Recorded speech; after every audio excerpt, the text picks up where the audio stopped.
Good day, Bermuda, and welcome to the first of two Lunch and Learns on the City of Hamilton Plan 2023 Consultative Draft with the Department of Planning's Ms. Victoria Cordiero, Mr. Kenny Campbell, and Ms. Tamsyn Doran. In a moment, Ms. Cordiero and her colleagues will begin the presentation, and once it's all over, they will answer that in advance. You can send me Facebook and or now I'll hand it over to Ms. Cordiero to Great. Thanks, Michael. Appreciate the introduction. My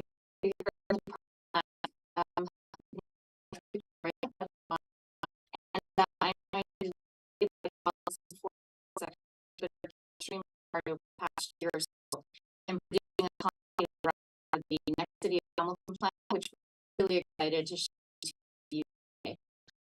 The last months we have been engaging in a session that the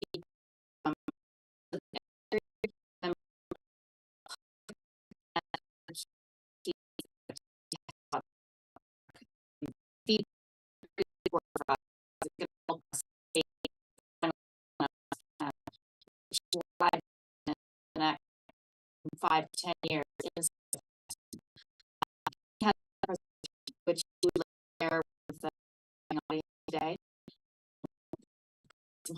The plan contain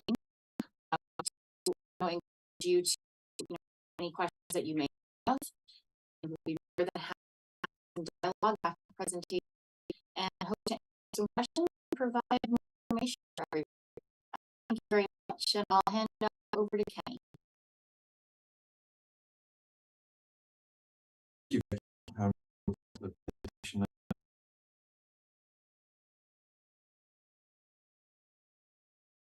Can everyone see that okay?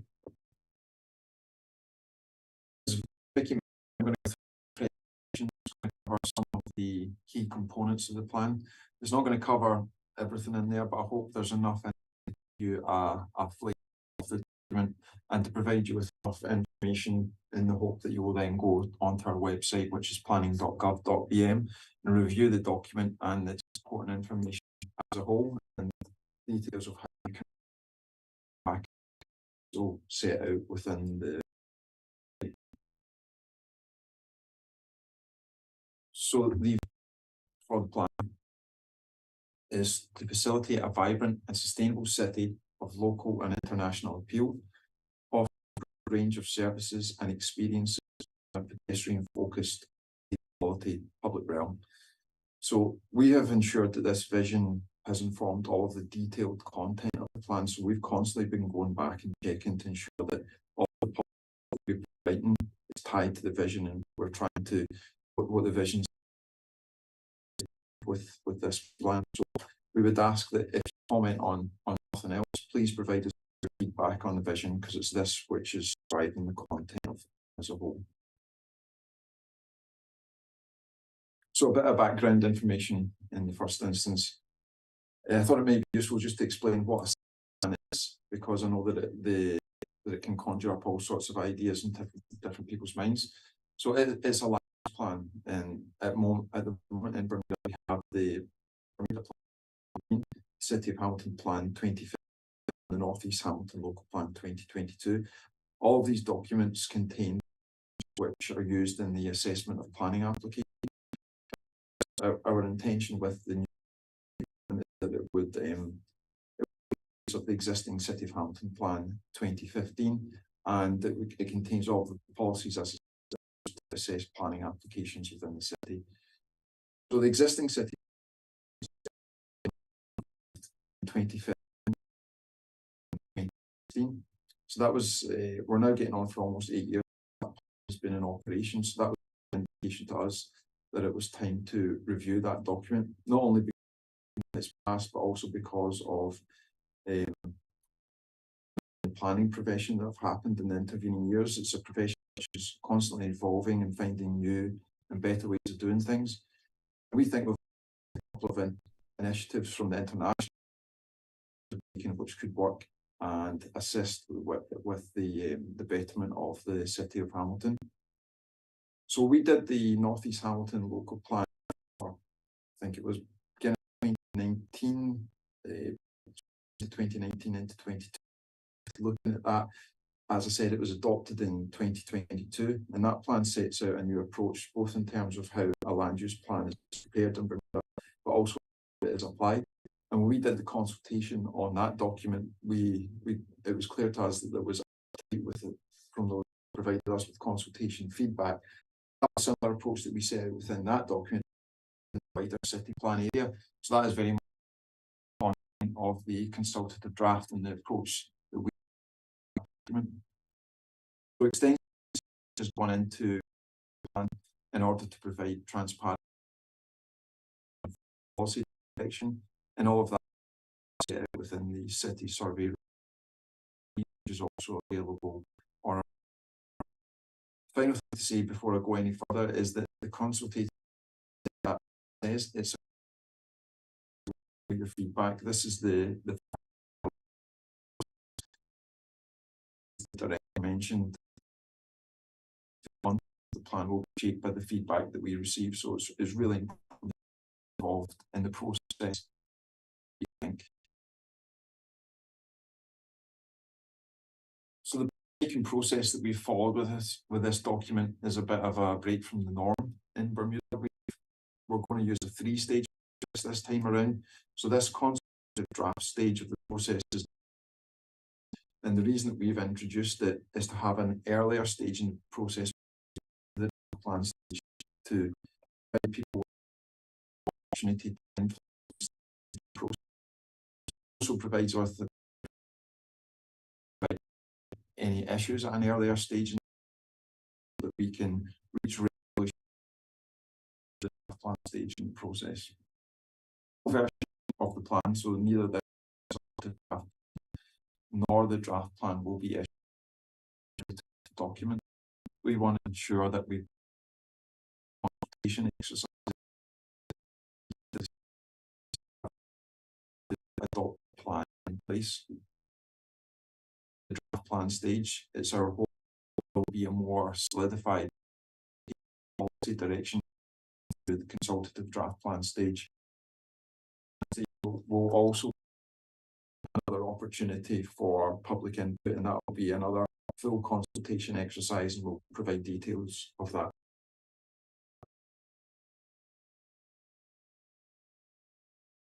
Some of the content of the document.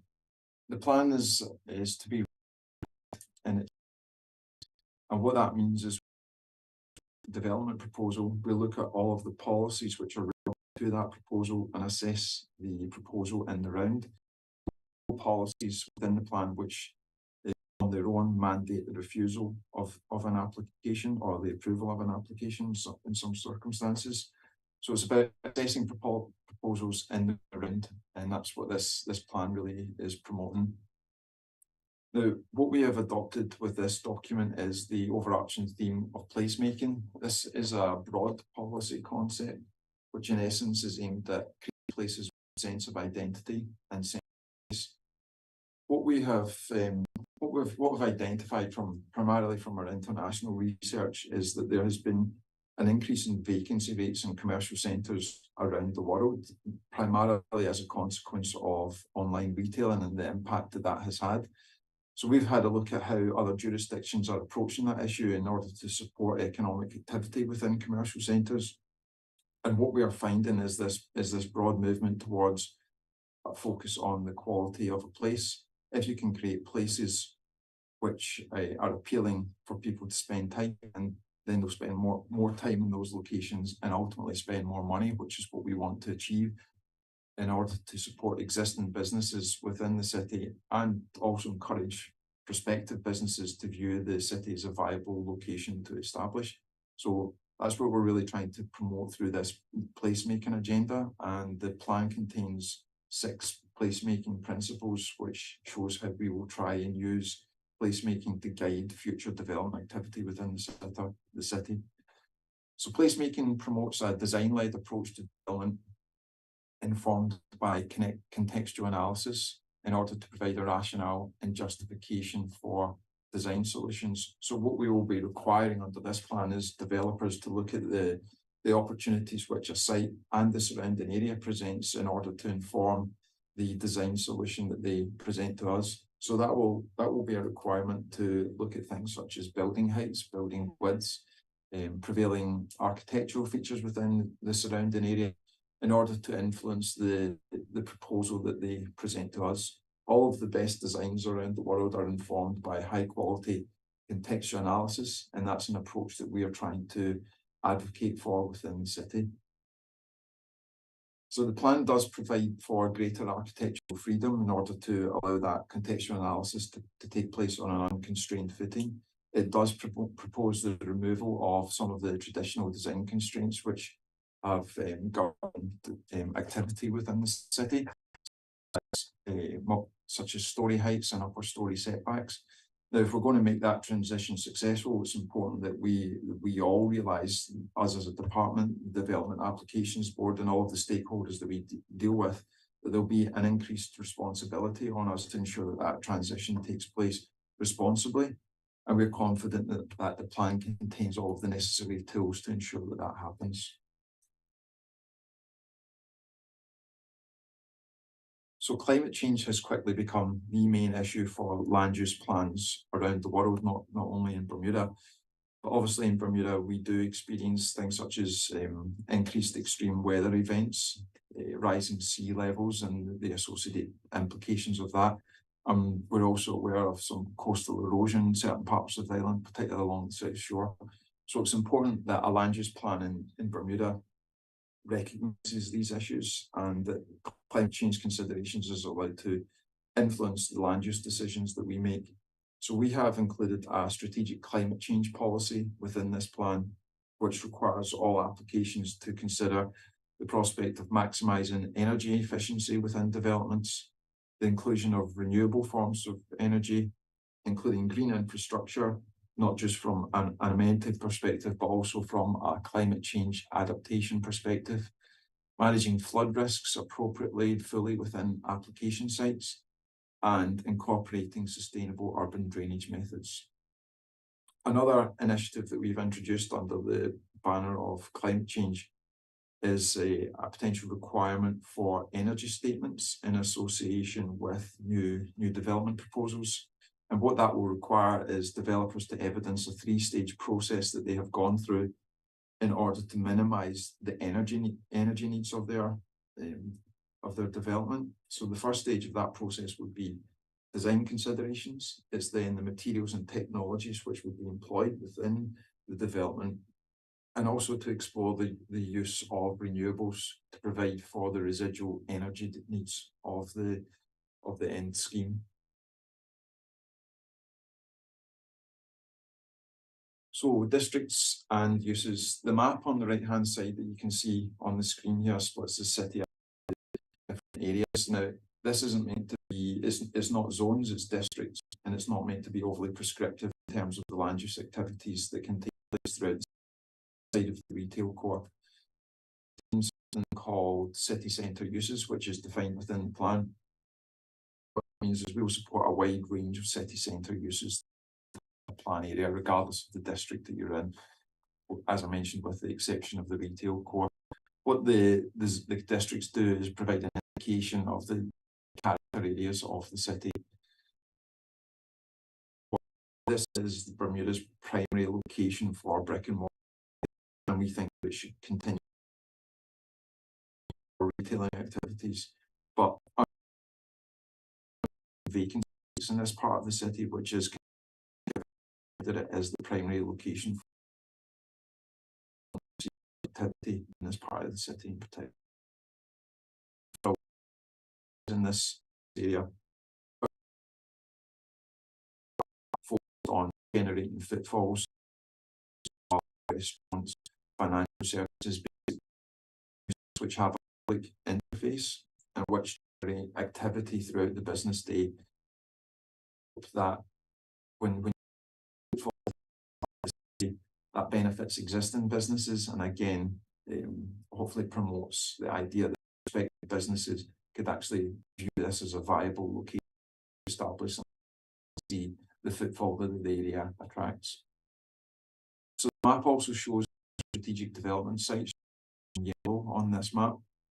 3 of those sites have historically been identified city plans, so that's Parleville car park site. Now, city car park, what the plan says that we would prepare a design brief for those sites in alongside. Now, there are no proposals for redevelopment of these sites, and any design brief would have to be a flexible document in order to respond to the potential for a wide range of uses within those locations. But what the design brief would the keys which need to be taken into account should any proposals come forward for the redevelopment of those locations at a future date. Waterfront area is slightly different. It's a much more prominent location. It's a much larger site. So what plan is requiring for that is the preparation of a master plan. So that would involve working alongside the corporation, but I think it would also be important for members of the public to get involved in order to try and influence what we eventually see on that. Similar to the other proposals for this part of the city development, they simply identify key locations in the city which would develop, which could assist in supporting economic activity within the city. A new site that we have introduced is the former Canadian hotel site at the eastern end of Reed Street. The city ground floor, there is an average vacancy of 15%, which is for the eastern end of Reed.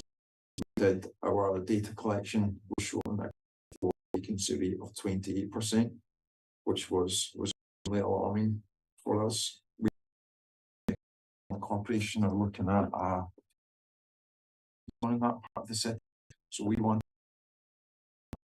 and do our part. So we've identified as a strategic development site, and we hope to see a use in there which could perhaps draw some footfall again to try and support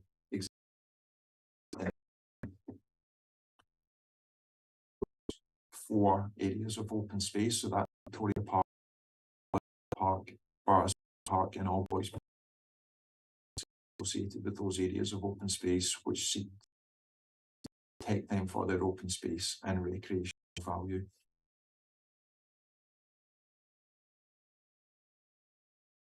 So residential only supports additional residential city above ground floor level.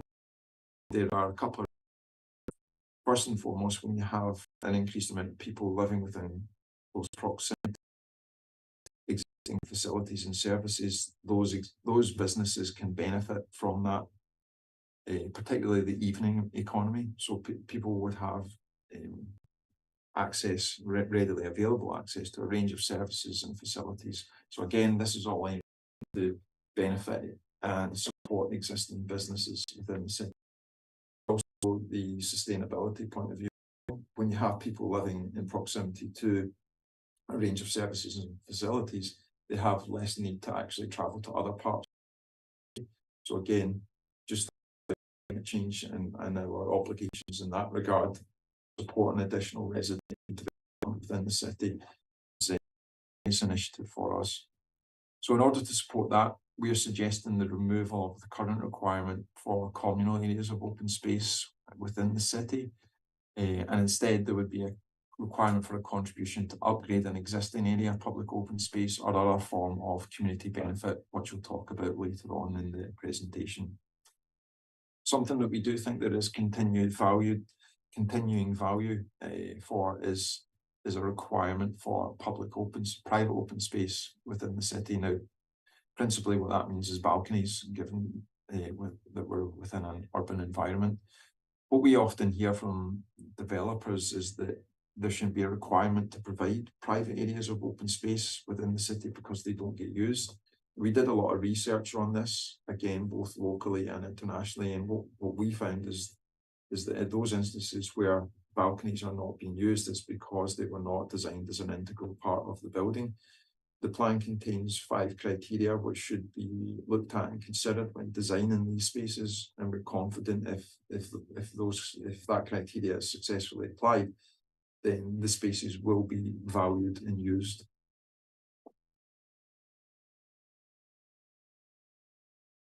So parking within the city. This is another issue that we looked at, and we have a lot of data on that, and that information is contained within the city survey report. We're actually currently in the process of looking at all of that information again to ensure that that's up to date, and we'll be presenting that up to date information within an addendum to the city survey report, which we will publish alongside the draft plan. So we've looked at the data locally, but we've also looked at how other jurisdictions are approaching this, but crucially how they're supporting it in order to support and increase economic activity within commercial centres. So at 12.5% of the city's landmass is dedicated to parking facilities, and that's actually a fairly conservative estimate, we think. There are numerous public parking lots throughout the city. There's commercial parking, and there's on-street parking on almost every street. We've even seen instances where buildings are being demolished and the sites are consequently being used for commercial parking facilities, which is fragmenting the built fabric of the city. Now, our research shows that there is a clear over-provision at present of parking facilities within the city, and the approach that the plan sets out is that there would be a presumption against additional facilities unless demonstrated to be necessary through a parking strategy or parking studies, and that's outside of the retail core. So going back to what I mentioned there,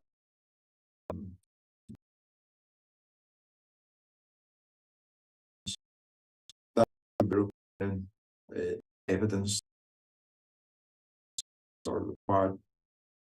That's the approach that we want within the plan, is basically to sit on. But someone come up with a strand for that, we look. I think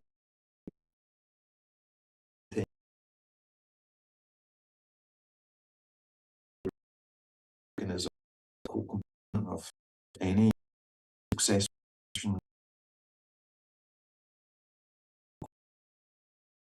What this plan does is the consolidation facility. Potential some particular residential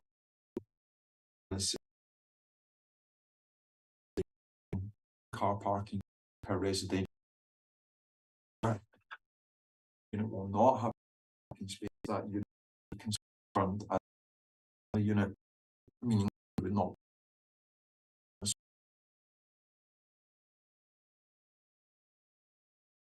Finally, social parking.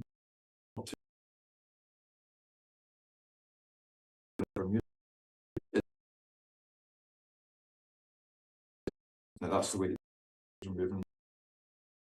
So as we plan for that, ensure that the infrastructure is involved with residential to. So in industrial land uses an issue that extensively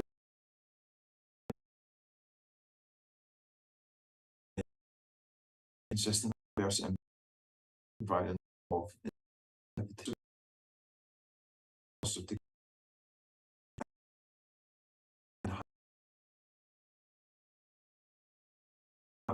and what we often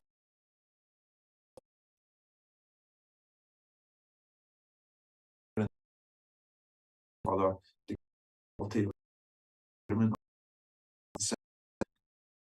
the common adverse implication we have identified the crossings over sidewalks, appropriate front, there's space within negative impact over and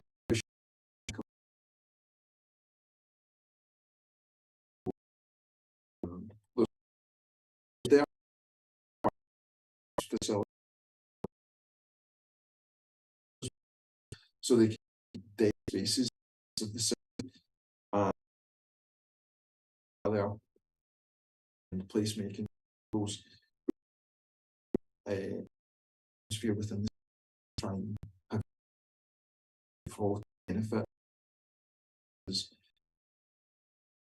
and out and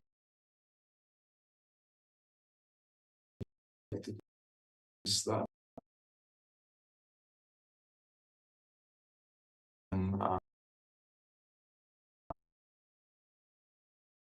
approach that being or expansion of existing industrial facilities within the city.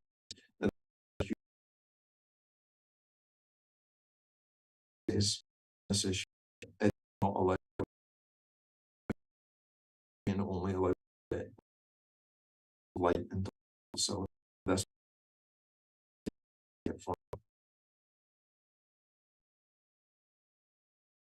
development viability earlier mentioned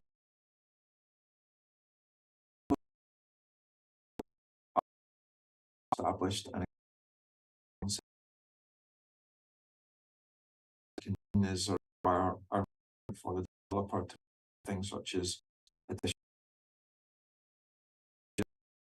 space, play such as works,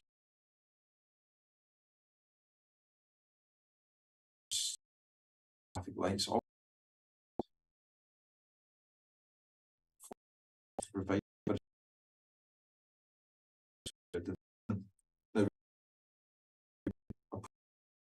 workable, but there is still a place for community benefits, developer viability into account when we're requiring these things from developers. So where development viability would be threatened by such requirements, developers are now under this plan being invited to submit a development viability statement to evidence how the viability of the scheme would be threatened by any of the requirements of this plan, and that's something that we can take into account in the decision-making process. So timeline towards adoption, we are 7th of March. The consultation on this plan finishes on the 24th of March. We will then review all of the feedback that we receive as part of this stage of the process and begin work on preparing the draft plan. Now, we hope to have concluded the draft plan and its associated consultation by the end of the year.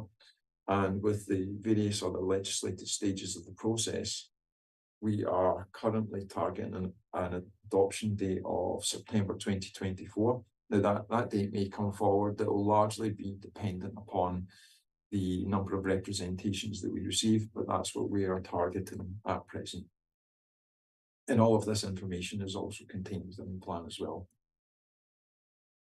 So I'm just going to hand over to my colleague Tamsyn, who's going to talk about an idea that we had to try and promote the plan. Thanks, Kenny. Yeah, as Kenny mentioned, the overarching theme of this plan is placemaking, which, as he's already said, it's a broad approach, essentially based around a set of core principles. So it would be kind of fun to have a placemaking design competition. Essentially, you pick one of the 4 strategic development sites that are identified in the plan, and you would put together a conceptual design. And what we're asking is that you base that design on the 6 core placemaking principles that are outlined in the plan, as well as context. You would provide a bit of a written document or just statement that essentially explains how those core principles have been considered in the design. And essentially, you could either submit a design for one of the sites, or you could submit a design for every one of the 4 sites. It's up to you, but we hope that people get involved and that they find this exciting. Essentially, the deadline is the same deadline as this consultation period, which is the 24th of March. And once we've received submissions, we'll take a look at them, and there will be a winner chosen for each of the 4 sites. So yeah, we hope that everyone gets involved and that you find it exciting and interesting, and you can always reach out if you need more information on that. So with that, I will hand it back over to Kenny. Thank you, Tamsyn. So as I mentioned earlier, this is the first stage in the process and we keep emphasizing how important it is that we receive your feedback, and it really genuinely is. So we want to try and make that as easy as possible. This is not a legislated stage in the process, so there's a bit more flexibility in terms of what we can do and the way that we can receive people's comments. We're simply asking that you provide us with an email, and the email address is shown on the screen at the moment, which is cityplan@gov.bm.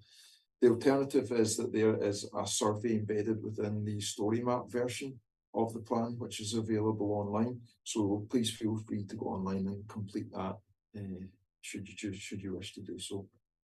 And that's the end of the presentation. So I'm just now going to hand back over to Michael. Thank you, Vicky, Kenny, and Tamsyn for that.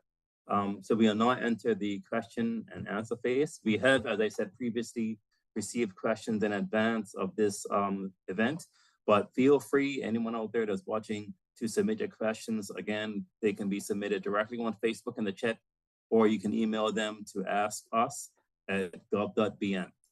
Okay, so the first question I have here is, does the plan address accessibility? Yeah, I can take on that question.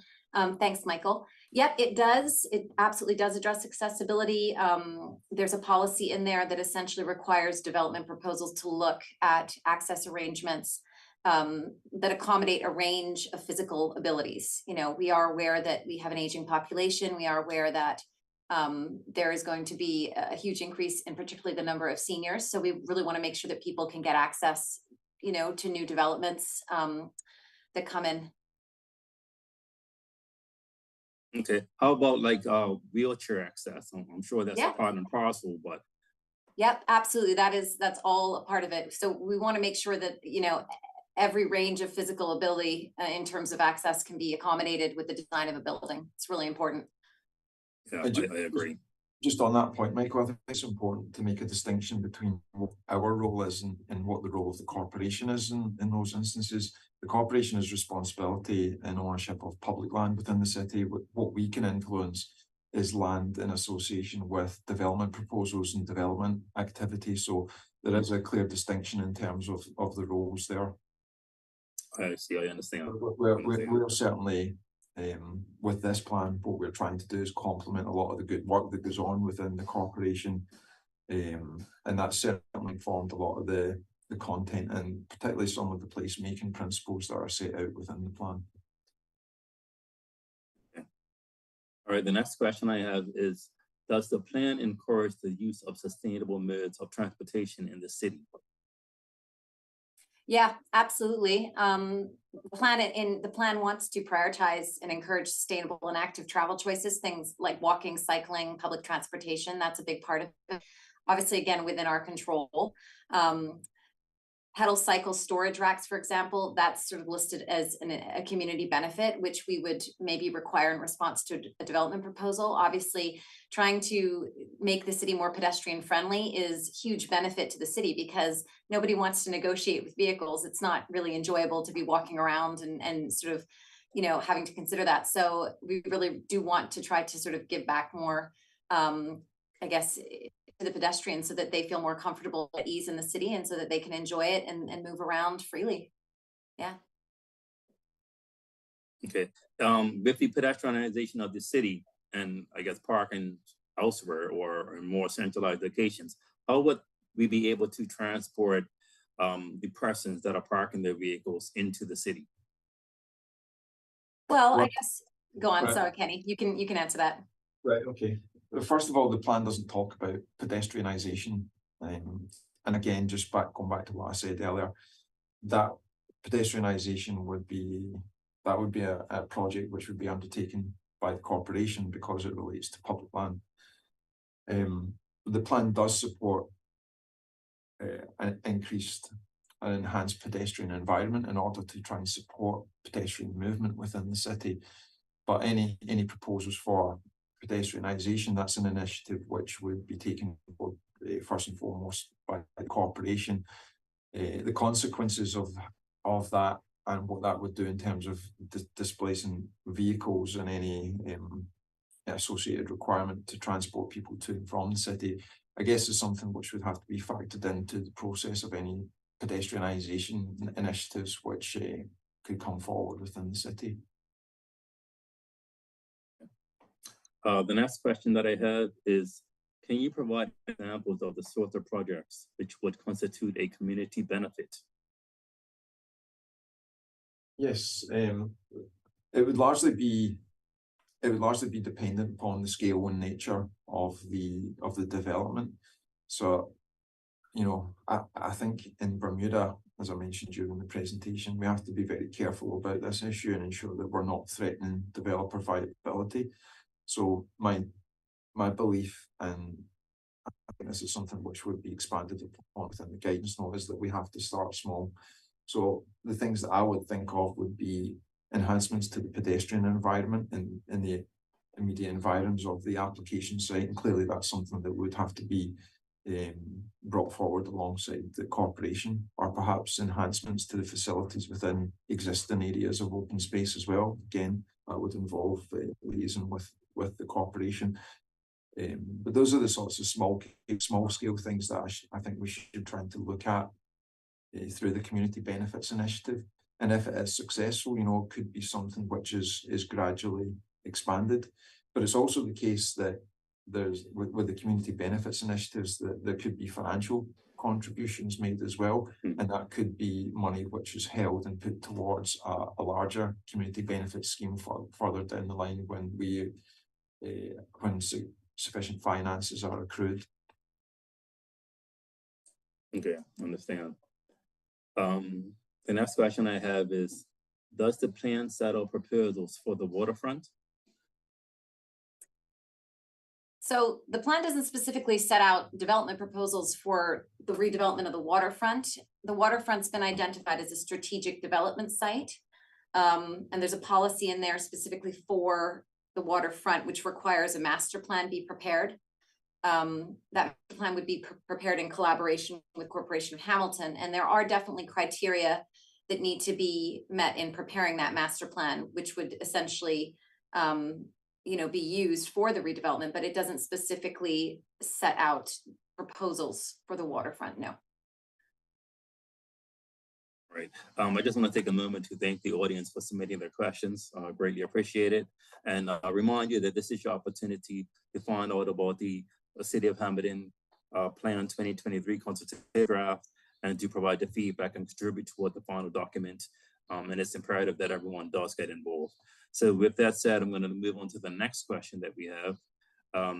How does this plan work alongside the Northeast Hamilton Plan? I'll take that one. Initially, when we were looking at the Northeast Hamilton Plan, you know, we gave some thought as to whether or not it should just be a singular city plan covering all areas of the city. Now, it was deemed for one reason or another that the Northeast Hamilton area merited its own local plan, so that decision was made and taken forward. How this plan links with Northeast Hamilton, there are a few issues which are covered within the consultative draft plan which touch on this, and it's important that it's complementary to Northeast Hamilton, and it's important that it doesn't just separate the two areas. So I think some of the community benefits initiatives that we could potentially take forward could direct some resources to that part of the city.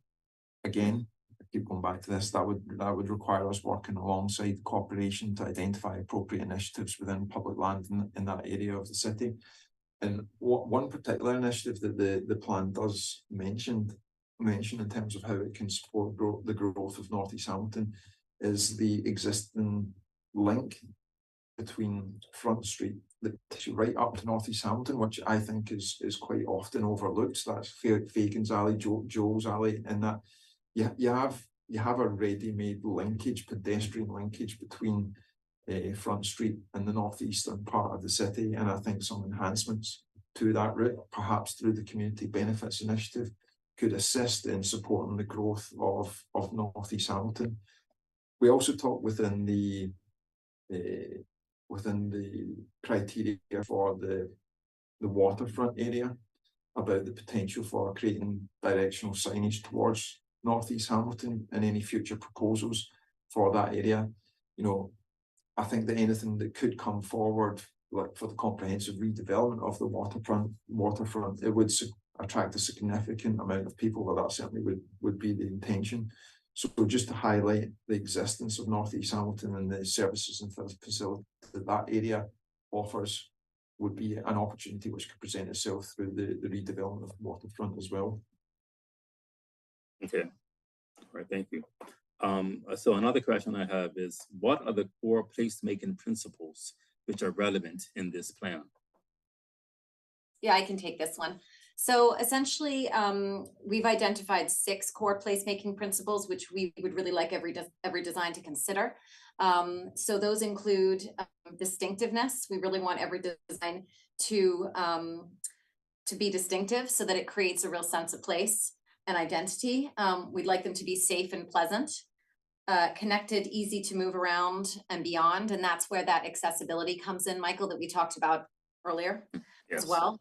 We'd like them to be welcoming so that they attract people and people want to be in those spaces, adaptable and sustainable and resource efficient. So any development proposal that comes in essentially should consider those in their design, and same for the placemaking design competition. We would want those to be considered in the design of any sort of conceptual proposals or designs that are being put forth for the competition.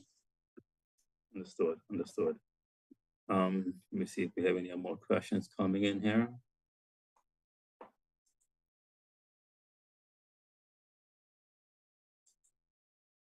And again, just want to remind everyone that this is your chance to provide your feedback and thoughts on the plan.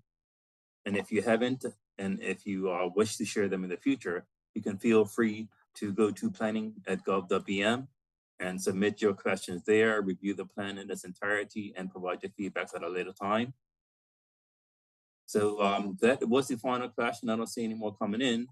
So Vicky, Kenny, or Tamsyn, if you want to provide any closing remarks or anything like that. Yeah, Michael, just before Vicky steps in, we just want to remind people that they can contact us through our email address, which is cityplan@gov.bm. If they want to come in and speak to us, please feel free to contact us and make an appointment. You can give us a call, 297, what's the number again, 297? Sorry, it's escaped my mind at the moment. Vicky? 297-7756. 756. If you want to contact us. We have an additional pop-up event. We've done a couple of these throughout the city as well. We've got one on the 21st of this month, which is at Supermart, and that will be from 11:30 to 2:30. We'll be out front there. And as you mentioned earlier, Michael, we've got another one of these lunch and learn sessions to come as well. So as we keep saying, it's really important that we hear from people, and that the future of this document is shaped by the opinions of people that use the city and that value the city, because this is a real opportunity to shape the policies which influence how the city looks going forward for a number of years. So we're really keen to hear from people and the thoughts and ideas that we have presented within the consultative draft. Yep, sounds good. And just for those viewers as well, the next Lunch and Learn will be on March 15th, this time from 1 p.m. to 2 p.m. And we just received a question. So it reads, in regards to climate change, does the plan take into account ways to mitigate traffic congestion and vehicle emissions in the city, such as introducing a bicycle lane? Tamsyn, do you want to take that one? So let me read it again. In regards to climate change, does the plan take into account ways to mitigate traffic congestion and vehicle emissions in the city, such as introducing a bicycle lane? Tamsyn, you're on mute. Yeah, thank you. Okay, yeah, I would, I mean, obviously introduction of a bicycle lane, that really falls under the remit of the Corporation of Hamilton. In terms of climate change, we have introduced a climate change policy. And in terms of development, again, this goes back to the control that we have is if somebody comes in and they want to submit a development proposal. So we do require, or we will be requiring in some instances, energy studies to be provided, which would look at that. Obviously, climate change is a big part of that. So we are taking a bit of a stronger stance on that this time around for sure. But in terms of bike lanes, sort of within the city or the corporation's environment, that really falls under their remit. But if they wanted to do something like that, it would definitely mirror up with what our plan is trying to achieve. Absolutely, there is that sort of support there. We definitely want something that's gonna complement what they're trying to do as well. It's in the best interest for everyone. Absolutely. Yeah, and it's just specifically on congestion, Michael. I know that a number of studies have been done in the past which have looked at congestion within the city, and that has influenced our approach to parking and the parking policies that are contained with the plan that I was talking about earlier on. But parking's it's such a complicated issue because there are a whole different range of factors at play. But having an appropriate parking policy which facilitates an appropriate level of parking, not only to support businesses, but also to try and alleviate congestion issues within the city, and also taking account of the fact that vehicular emissions are some of the main pollutants within Bermuda from a climatic point of view. So it's a complicated issue. We're trying to do our part to alleviate congestion, but it requires thought and initiatives by other areas of government as well, such as public transportation facilities. We know that there has been a recent increase in the pink route for the pink route ferry serving the city, which was great to see. But we think our approach to parking within the city offers a good balance of trying to provide for the support of businesses, whilst also trying to do our part to alleviate congestion issues. But a lot of the congestion issues will fall outside of our remit as the Department of Planning and the influence that a document such as the City of Hamilton plan can actually influence. Okay, understood. All right, so that was our final question. I don't see any further ones coming in right now. So I hand it back to the Department of Planning team to say any closing remarks. Just thank you, Michael. We appreciate this opportunity. I don't know if it's possible we could share or someone could share their screen. I was hoping we could quickly show members of the public what the actual website looks like, where they can find the city plan and have a look at that. I just also want to share the timeline information that's also on there. Yeah, let me try and pull that up, Vicky.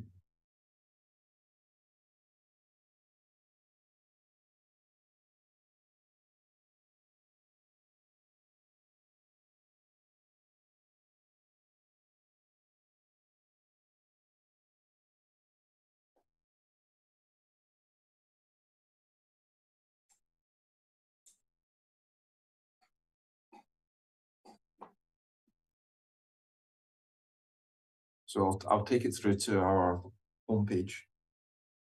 And then as you can see above these 9 boxes, there is a direct link which will take you through to the City of Hamilton consultative draft page.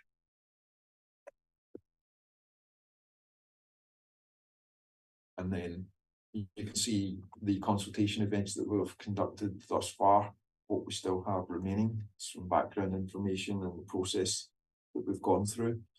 These are the links to the document. So I mentioned earlier about a story map version of the plan, and there's a survey embedded within it. So that's the top link there. There's also a PDF version, and also I mentioned the city survey report that's available here. And the timeline information is available within the actual plan itself, but also we'll put this on the website, and that takes you through the entire process till we get to our anticipated adoption date of September 2024. There's also details of how to comment. I mentioned that email address earlier on, cityplan@gov.bm. And finally, details of the placemaking competition, which Tamsyn covered earlier on in the presentation.